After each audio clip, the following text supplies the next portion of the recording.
Bonjour et bienvenue dans Les Clés de l'insertion, le podcast dédié à l'insertion sociale et professionnelle des jeunes âgés de 15 à 25 ans.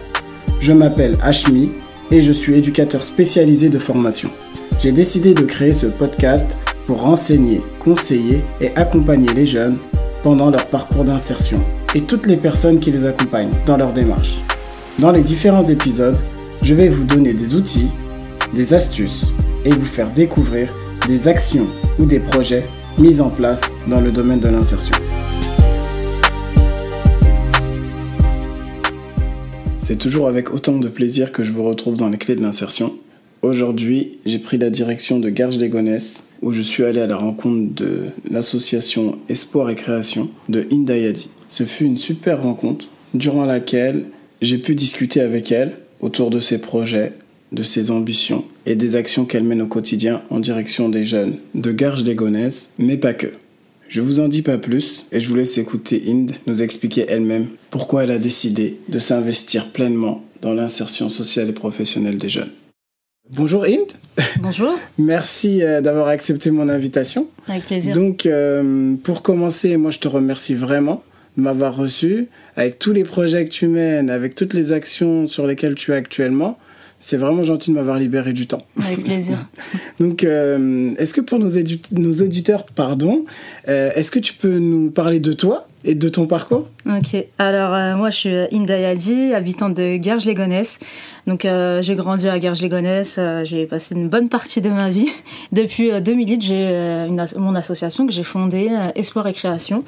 Donc moi j'ai un parcours assez atypique. De base, je voulais être dans l'art, mais je savais pas trop quoi faire. En tout cas, j'adorais taguer sur les murs, etc.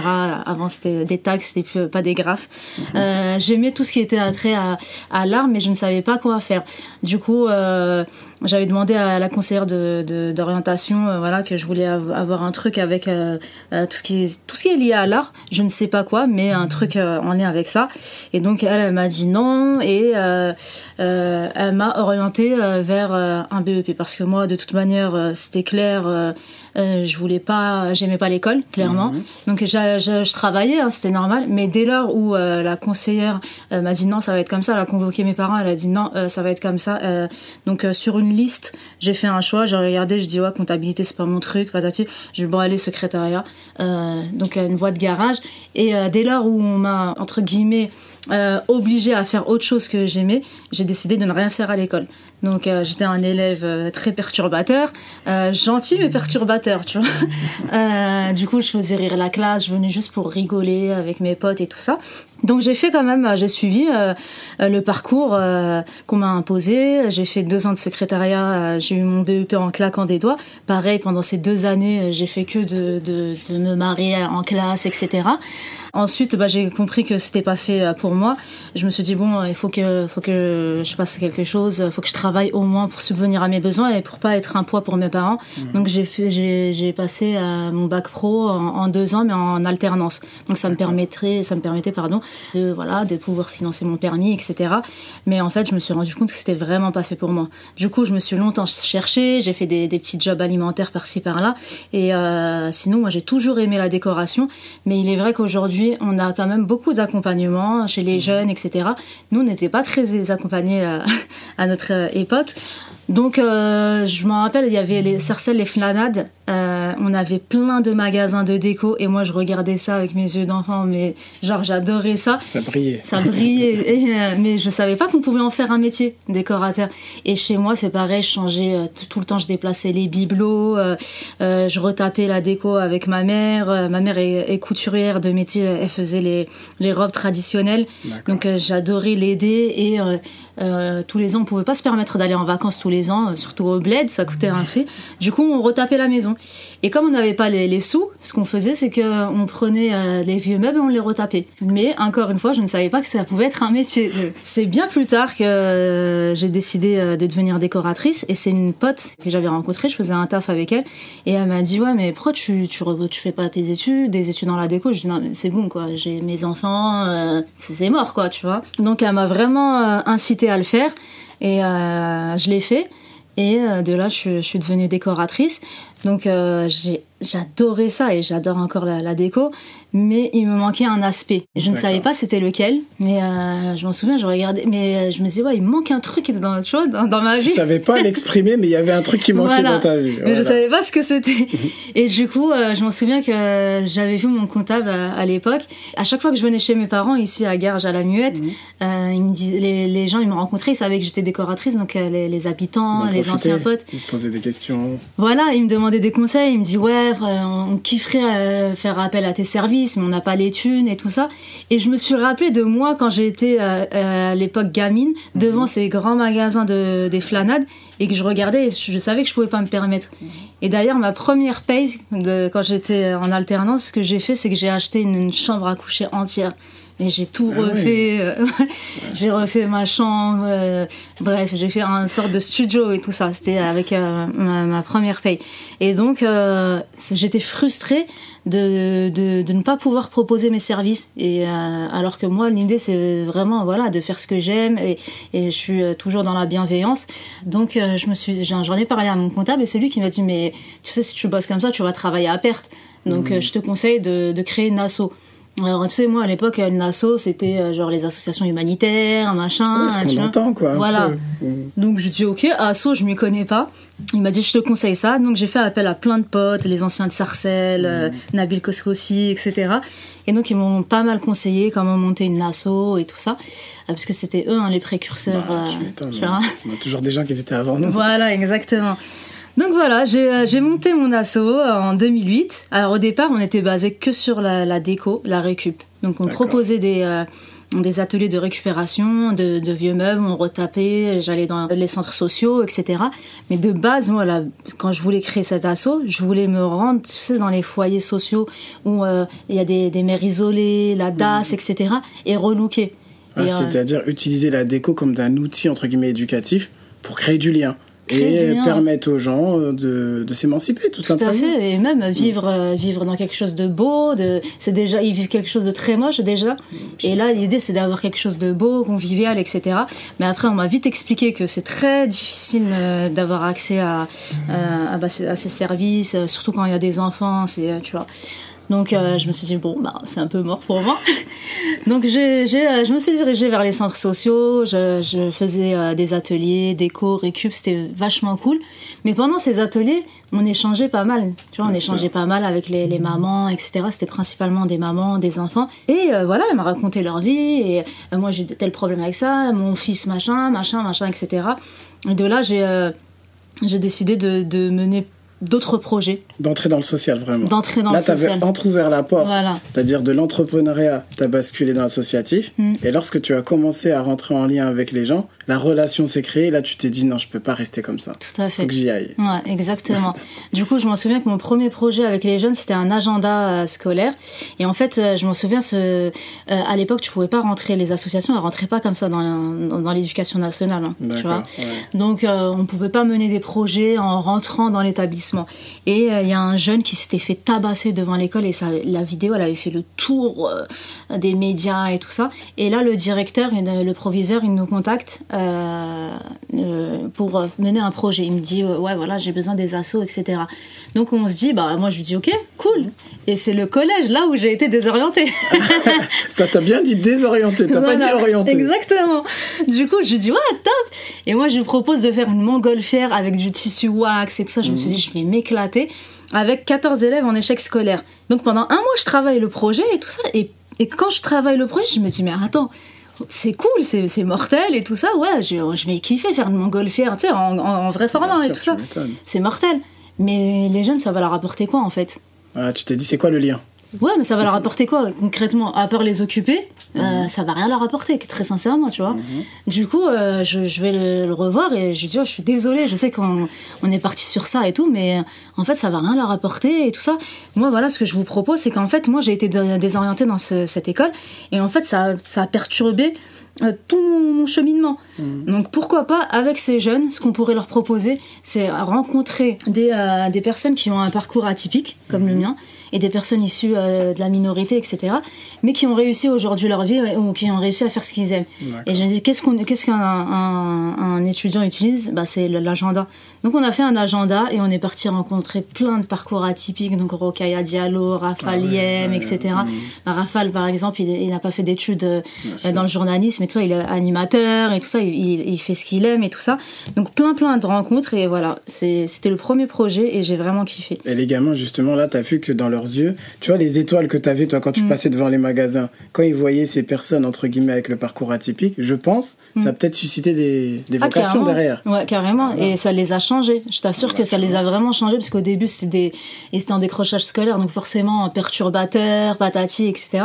Et là, ça les a changés, et ça leur a apporté quelque chose de positif. Et aujourd'hui encore, quand je les rencontre, ils m'en parlent encore. Alors que ça date de je sais pas combien de temps, tu vois. Ça veut dire que ton action, elle a eu un effet. Tout à fait. Et cet effet-là, ça leur a permis de se construire dans leur parcours. Ça les a accompagnés tout au long de leur parcours. Tout à fait. Mais là, quand tu me parlais, on était à 2012. C'est-à-dire par rapport au collège. 2012 jusqu'à 2020. Quelles sont, entre guillemets, les orientations que tu as pu tracer par rapport à ton association ? Qu'est-ce que vous avez pu mettre en place entre ces deux dates ? Alors, on a fait tellement de projets. J'imagine. Après, en fait, nous, les projets qu'on fait et qu'on mène, c'est vraiment en fonction de la problématique, alors. La problématique. D'accord. Par exemple, quand on a créé Urban Street Reporter, c'était en 2016, c'était l'époque des attentats. Et en fait, à la télé et l'opinion publique, c'était les habitants des quartiers, principalement les jeunes, c'était plus des délinquants, mais des potentiels djihadistes. Tu vois, humaine, quoi. Voilà. Et du coup, je me suis dit, ça me saoule, en fait, on était là, nous, on écrivait nos petits trucs sur Facebook, sur machin, arrêtez de nous prendre pour des djihadistes, machin, tout le monde n'est pas pareil, patati, etc.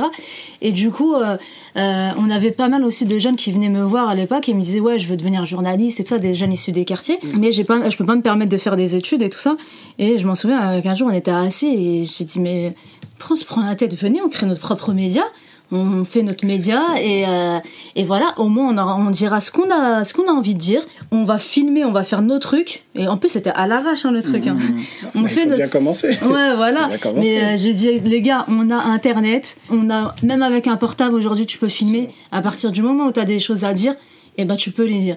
Et comme on avait les jeunes journalistes qui étaient en devenir, on s'est dit ok, et on a lancé Urban Street Reporter. Et donc voilà, ça nous permet non seulement de valoriser des parcours intéressants, ça nous permet de dénoncer, ça nous permet d'informer, tout à fait. Tout simplement, d'informer avec une vraie vision des choses. C'est-à-dire que malheureusement, c'est pas pour jeter la pierre aux vrais médias, mais il y a une rédaction derrière, il y a une ligne éditoriale. Et cette ligne éditoriale-là, parfois, elle rentre pas forcément en adéquation avec les vraies préoccupations des gens qui sont sur le terrain. Exactement. Et toi, avec Urban Street Reporter, donner la parole justement à ces jeunes-là, ça te permet d'être dans le vrai. Tout à fait. Tout simplement. Et d'apporter la problématique, si elle existe. On a traité énormément des RICS et tout ça. Oui, ça existe, mais comment on en vient à bout et pourquoi ça existe ? Tu vois, l'idée, c'est de se dire ça. C'est pas on balance une info. Ouais, dans les quartiers, ça brûle, ça chauffe, etc. Ok, d'accord, ça brûle et ça, mais pourquoi ? Ça vient d'où ? Voilà, c'est quoi exactement. La cause déclencheur ? Donc l'idée, c'est d'apporter l'info de cette manière-là. Non, je te rejoins tout à fait. Et justement, ce que je disais juste avant, on est toujours dans le vrai. Et le problème, c'est qu'il y a tellement de strates et il y a tellement de distance, malheureusement, entre les habitants qui vivent dans les quartiers et ceux qui vivent pas dans les quartiers, que malheureusement, on a cherché à créer un monde dans lequel les gens ils sont enfermés dans des problématiques qui parfois ne sont pas forcément réelles. Mais bon. Après, on a fait le projet d'accompagnement à la jeunesse aussi. L'accompagnement à la jeunesse, c'est quelque chose qui s'est fait naturellement. Par exemple, par rapport au premier projet que je te dis que j'ai fait avec l'agenda, et je me suis dit, il faut vraiment apporter une dynamique de perspective à ces jeunes, tu vois. Un jeune qui a des perspectives, il est là, il est entêté, en plus, comme dirait Moussa, les déterminés, tu vois. On est déter. Tu sais, un jeune de banlieue, quand il veut un truc, il est déter. Du coup, s'il a rien dans sa tête, il n'a pas de perspective d'avenir, il se dit pas, ouais, tiens, je vais m'accrocher à ça, voilà, il reste comme ça, tu vois. Exactement. Donc, des fois, il te faut, comme moi, tu vois, si j'avais pas eu Kadi, mon ami qui était venu pour me dire va faire des cours, j'en serais même pas là aujourd'hui, on serait même pas là en train de parler, tu vois. C'est clair, comme moi j'avais une prof de français quand j'étais jeune, Je voulais entrer en école d'éducateur spécialisé. Je lui dis, ouais, mais je sais pas faire les dissertations et tout. Elle me dit, mais est-ce que tu veux vraiment être EduxP? Je lui dis oui. Elle m'a dit, bah viens, elle me donnait des cours particuliers en dehors des cours pour m'aider à faire des dissertations, des commentaires argumentés. C'est les rencontres aussi qu'on peut faire. Tout à fait. En fait, une rencontre peut vraiment être un élément déclencheur et bouleverser ta vie. Et, on est la preuve. Voilà, exactement. On est la preuve, tout simplement. Donc on a décidé d'accompagner les jeunes. On le faisait naturellement. Un jeune, il venait chercher du taf, un jeune qui venait chercher un stage, etc.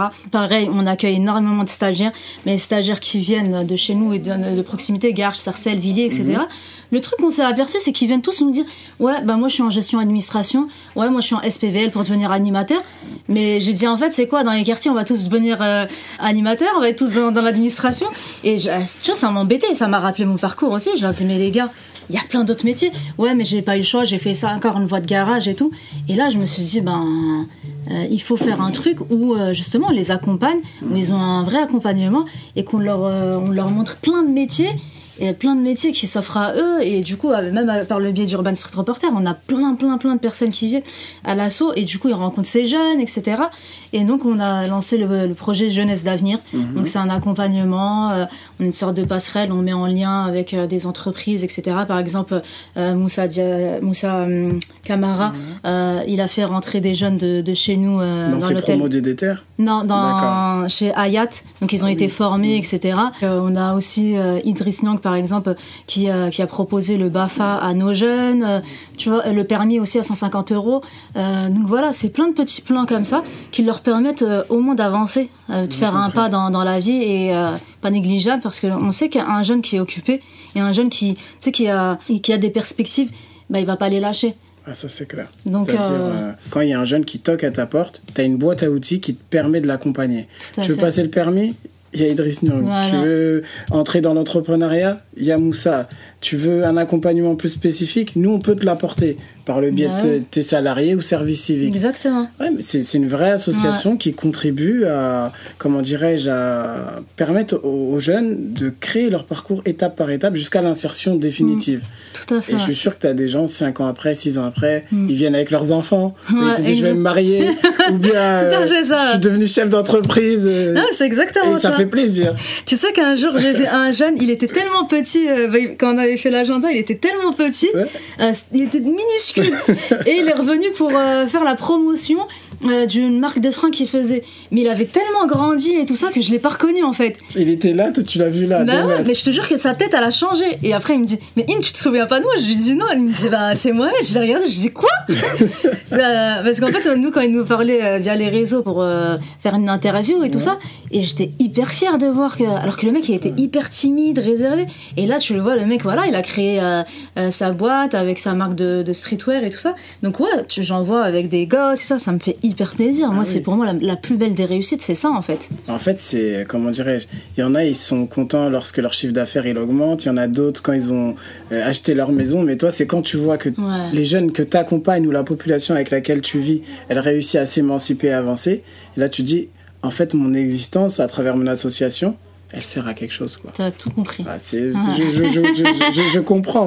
Enfin, je sers à quelque chose. Je suis un vrai rouage et facilitatrice dans la cohésion sociale. Exactement. Dans notre territoire premier, Garges-les-Gonesse, limitrophe, c'est-à-dire au niveau du territoire Villiers-le-Bel, Sarcelles, et au niveau de la France. Et là, on parle du Clean Challenge. C'est-à-dire au niveau de la France, là, on va pas reparler. Et l'étranger aussi. Bah oui, il l'ont fait à l'étranger. Ça, je savais pas ça. Bon, on fait aussi, on propose aussi des projets humanitaires. Donc, on fait pas mal d'actions de maraude, etc.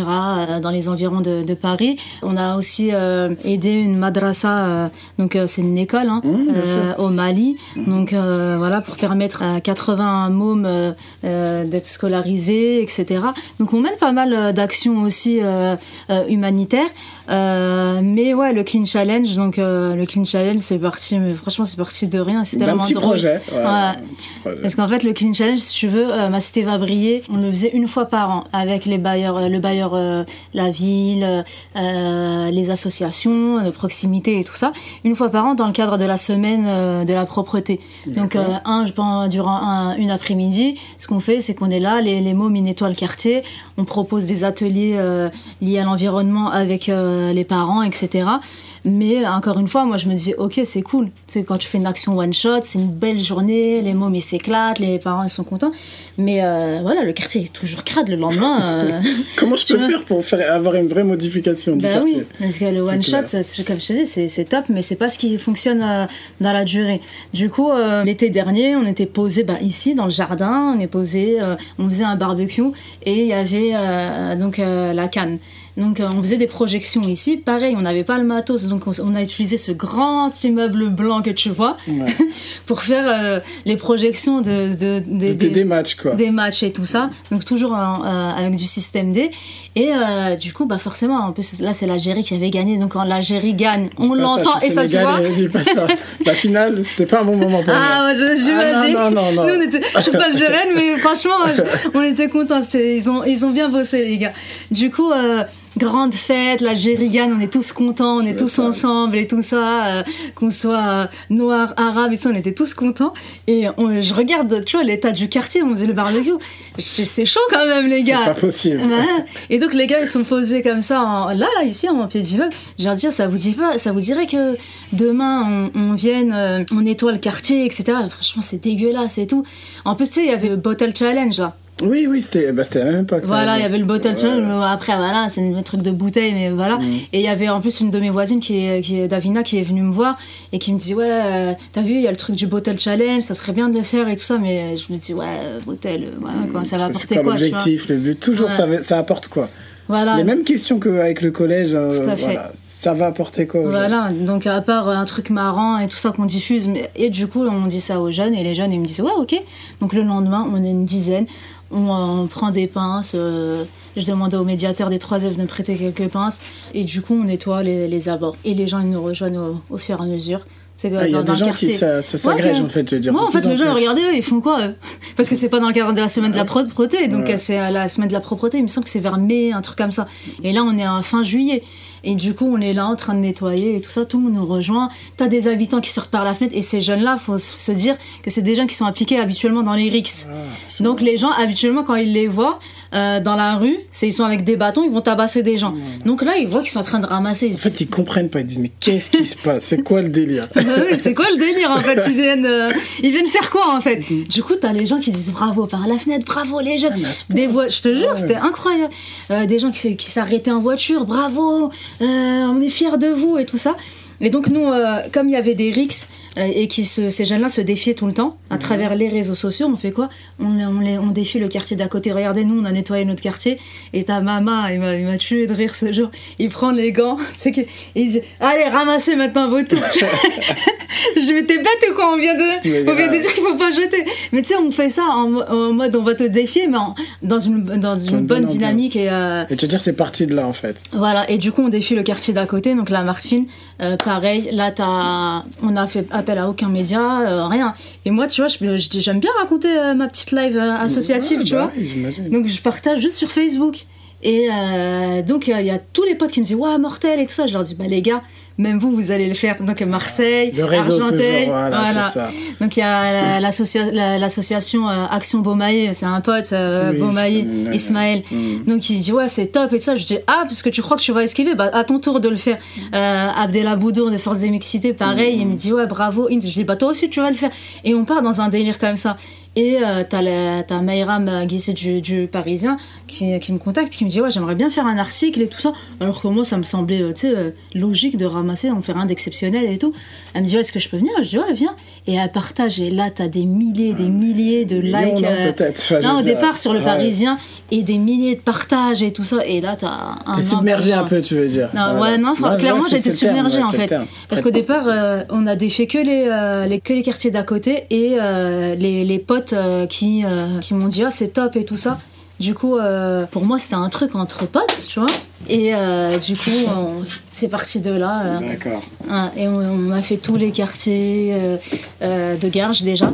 On a fait plusieurs villes de France, une centaine de villes. Centaines? Une centaine.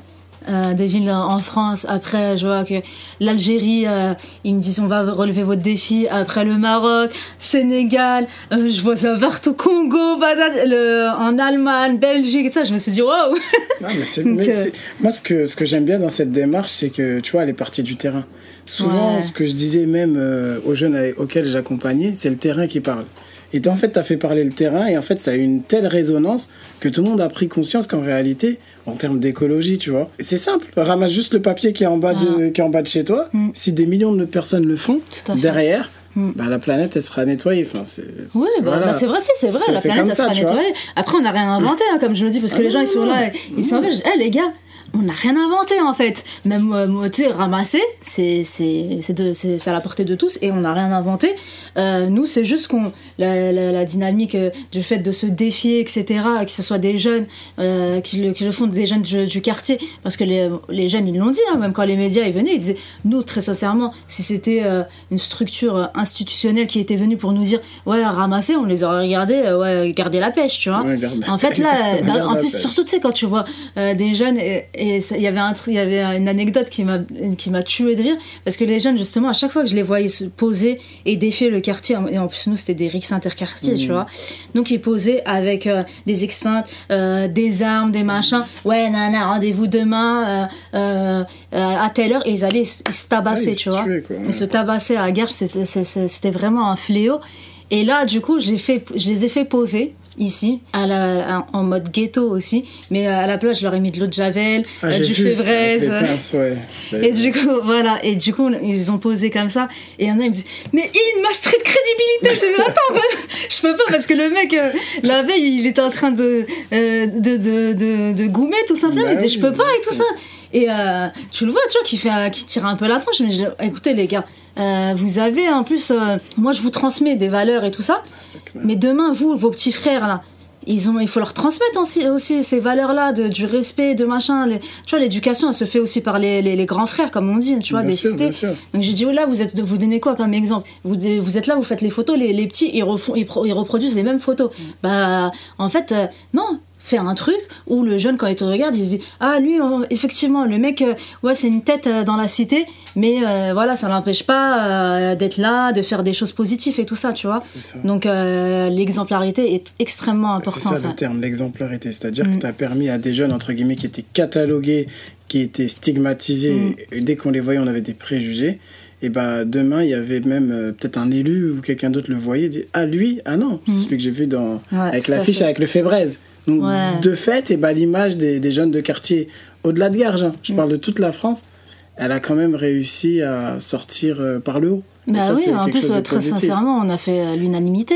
Je voyais justement, tu sais, je lisais un peu les coms et tout ça. Habituellement, c'est toujours les mêmes, machin, un de moins, patati. Et là, c'était que des bravos les jeunes. Ça fait plaisir de vous voir, au lieu de vous battre ou de brûler des voitures. Là, on vous voit faire quelque chose de positif. Bravo. Et t'avais tout, hein, tu sais, le franchouillard de sa campagne, l'autre, l'entrepreneur, et ça, t'avais de tout. Et c'était que, bien évidemment, il y avait des haters. Ça veut dire que ton action elle marche quand t'as des haters, c'est que t'as des gens qui t'aiment. Alors c'était genre des trucs, et quand est-ce que vous nettoyez les dealers, bon, ça c'était des trucs, bon voilà, mais c'était pas l'objectif de toute façon. Bah oui, mais la majorité, et moi ça m'a vraiment touchée, et les jeunes en fait ils se sont rendus compte justement qu'ils sont aussi les ambassadeurs de la banlieue. Ça veut dire que lorsqu'on parle mal d'eux parce qu'ils ont cramé des voitures ou qu'ils se sont battus ou qu'ils ont tiré sur l'autre et tout ça, c'est que voilà, eux aussi ils sont là dans cet apport d'images négatives et tout ça. Et il suffit, comme tu le sais, hein, les médias mainstream aussi, ils sont très friands de ça. Donc dès que ça brûle, on préfère prendre des vidéos des jeunes et tout ça en train de cramer des voitures que des vidéos où les jeunes ils sont là en train de ramasser. Parce qu'il y a une minorité bruyante, comme on dit. Toujours. Mais la majorité des jeunes dans les quartiers, c'est des mecs qui sont comme Souleymane à côté. Comme nous. Qui vont à l'école, qui veulent gagner leur argent et tout ça, qui travaillent et tout ça, tu vois. Du coup, non, franchement, mais c'est bien, très positif. Ce que tu as réussi à faire, c'est changer les perspectives. C'est-à-dire, on ne regarde plus la banlieue sous l'angle de qu'est-ce qui a brûlé, qui est mort, mais ils ont fait un voyage humanitaire, ils ont réussi à nettoyer le quartier, et le fait d'avoir entraîné les autres quartiers, Ouais. Franchement, en plus, là, dans le quartier dans lequel vous êtes dans un QPV, j'imagine. Exactement. Voilà, donc quartier prioritaire de la ville, qui a encore plus de difficultés. Chapeau, moi franchement, il y a juste ça que je peux te dire. Et également, je voulais savoir... Toi, maintenant, ça te prend beaucoup de temps, j'imagine. Ouais. C'est-à-dire on parle pas de journée de 7 ou de 8 heures. Comment tu fais pour t'en sortir? C'est-à-dire, ça va, tu réussis à couper un peu? Non, franchement, c'est compliqué. Moi, en 2015, par exemple, j'ai fait un burn-out, tu vois. Donc, j'étais tellement KO, tellement fatiguée par tout ce qu'il y avait à faire, et ça te prend tellement d'énergie. Je suis une passionnée, donc moi, quand je fais les trucs, c'est avec le cœur. Du coup... ça te prend trop de temps. Et en 2015, j'ai fait un burn-out, j'étais HS, donc je ne pouvais plus bouger. Et tu sais, t'as ton cerveau qui te dit non, j'ai envie de faire des trucs, mais ton corps il te dit bah non, t'es comme ça, j'étais à 8 de tension. Bref, les galères de la santé, je crois que c'est ce qui est le plus, c'est l'une des épreuves les plus difficiles, parce que surtout avec une nana comme moi qui a envie de faire plein de choses, et là tu te retrouves comme ça. Du coup, je taffais quand même, je bossais avec mes collaborateurs et tout ça, mais depuis chez moi en fait. J'étais déjà en télétravail. Du coup, je continuais. Toujours une précurseuse. Ouais, non, c'est important. Toujours en avant. Non, c'est important. J'avais pas envie d'arrêter comme ça, donc je faisais mes trucs depuis mon canapé allongé et tout ça. Franchement, en 2015, je me suis dit les jeunes, ça me prend trop d'énergie, donc stop. Donc reste dans la déco. Donc on faisait encore les ateliers déco. Il y avait notre animatrice, c'est ça, qui faisait des ateliers, et notre animateur aussi qui faisait des ateliers. Moi, je leur faisais des propositions et tout ça. Je me suis dit, il faut que je fasse vraiment une pause de la jeunesse, parce que là, en fait, la jeunesse, c'est trop dur, en fait. Tu sais, ils arrivent avec il y a tellement de taf. En fait, ça a tellement d'énergie, parce que les gens, ils ont besoin. Il y a tellement de besoin que tu dois leur donner, et ça t'affaiblit si toi, derrière, tu prends pas le temps de prendre du recul. Ouais, il y a tellement de besoin. Cette prise de recul, elle est super importante. Ouais, exactement.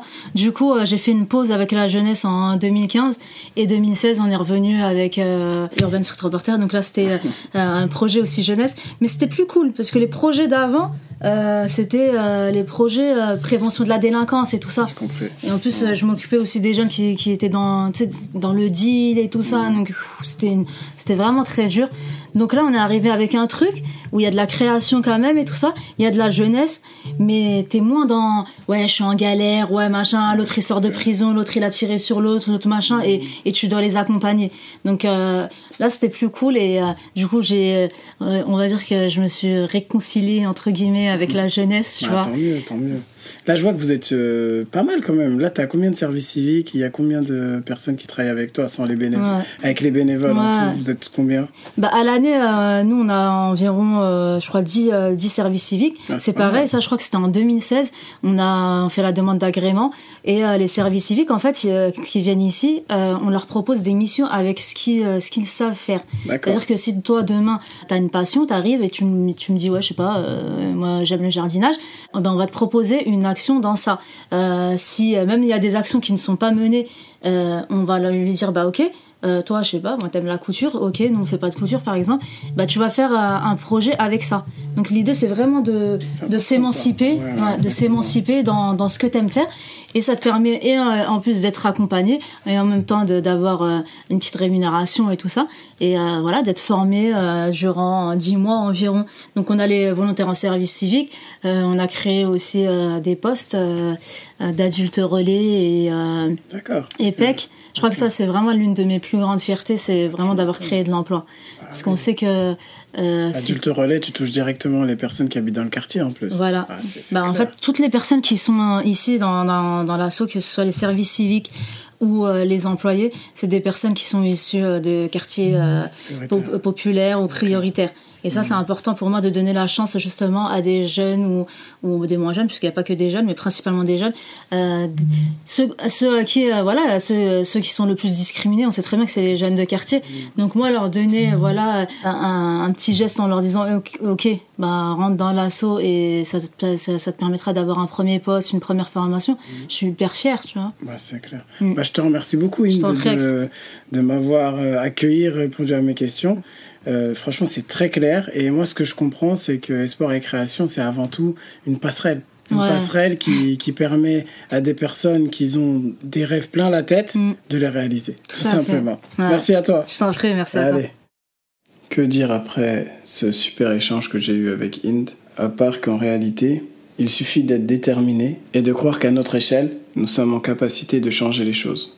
Comme elle a pu nous l'expliquer, tous les projets qu'elle a pu mener, ils viennent d'en bas. Je m'explique. Quand je dis qu'ils viennent d'en bas, c'est qu'ils viennent d'une idée qui est simple à la base et avec un peu d'abnégation, cette idée-là a eu une super ampleur et a réussi à fédérer des personnes autour d'un projet auquel on n'aurait jamais imaginé qu'elles auraient pu s'asseoir autour d'une table pour réfléchir au changement, que ce soit au sein du quartier, d'une ville, ou lorsqu'on peut le voir avec le Clean Challenge, l'ampleur que ça a pris à travers toute la France et même à l'étranger. Selon moi, la réussite des différents projets réside avant tout dans le lien que les bénévoles des sports et créations ont su créer avec la population du quartier de la Muette et plus largement de Garges-lès-Gonesse. Car c'est en tissant un lien, en le renforçant, en créant une réelle relation éducative avec les jeunes que nous serons en capacité derrière de proposer des projets en adéquation avec leurs attentes en leur permettant de se rendre utiles et par la même occasion de grandir au fur et à mesure de l'avancée du projet. Parce qu'il est important de rappeler que le projet sert avant tout d'outil éducatif permettant d'accompagner les jeunes dans l'élaboration de leurs projets d'avenir. Et ce, dans chaque étape. Je vous remercie pour l'écoute de l'épisode du jour, en espérant que celui-ci vous a été bénéfique et qu'il vous a plu. Donc nous on se retrouve très bientôt. N'hésitez pas à lâcher un petit like et à mettre un petit commentaire. Et moi je vous dis à bientôt. Allez, ciao!